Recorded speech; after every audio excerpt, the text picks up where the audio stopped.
गामिया मा गामिमोनलाय? जों गामिया 1 नं नासारबारि गामि। दा नोंथांमोननि गामिया बहाय बिटिआरनि आदोना हाबाखै? जोंनि बे 1 नं नासारबारि गामिया बिटिआर एरियायाव हाबबाय।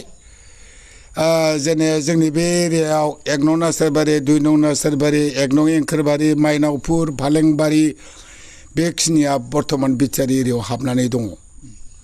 दा बिटिआरआव हाबनानै एबार फैगौ बिसायख'थियाव नैबे जानो गोनां 22 सेप्तेम्बराव जानो गोनां बे बिसायख'थियाव नोंथांमोनहा सिफ हिसाबै सोरखौ आसा खालामो?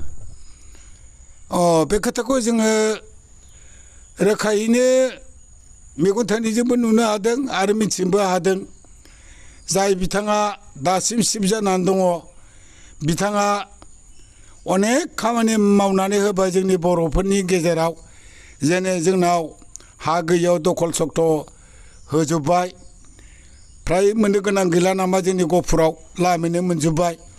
बे गोजोनथावना रादाब।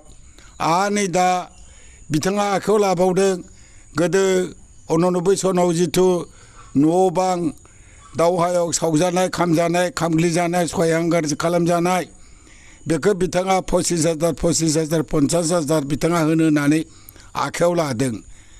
आरो जिखिनि आद्रा थानाय बिटिआरआव हाबनो गोनां बेखौ बिथाङा बुंलांदों, आं सिमा बारायनायखौ बारायगासिनो बारायगोन, सिमुलगुरिसिम आं बारायगोन होननानै बिथाङा बुंलांदों। जोंनाव 3 दं, खिन्थु ओरैबायदियाव जों साननो गोनां जाबाय, बेखौ नायबा बे जाया, बेखौ नायबा बे जाया।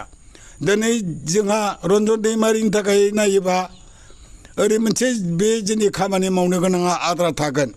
बिनिखायनो आङो गासैबो जोंनि बे दुलाराय आसामाव बर' हारिया बिटिआरआव गासैबो हाबजोबथों होननानै आरो हाबजोबहोनो हागोन होननानै गोसो गोरबोआव सानदों बिथांनि कमेन्टखौ।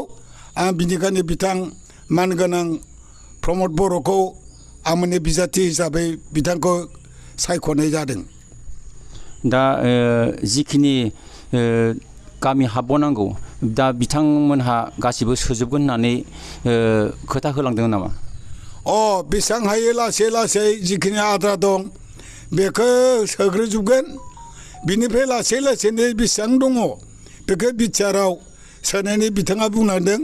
जेने हमना ला सेसा दै बारनानै सिमुलगुरियाव दङ, बे सिमुलगुरियावबो सिमुलगुरिनि साहा बिष्णुपुरखौ बेखौ गासैबो बिटिआरआव सोनो होननानै बिथाङा बुंलांदों खुगाजों।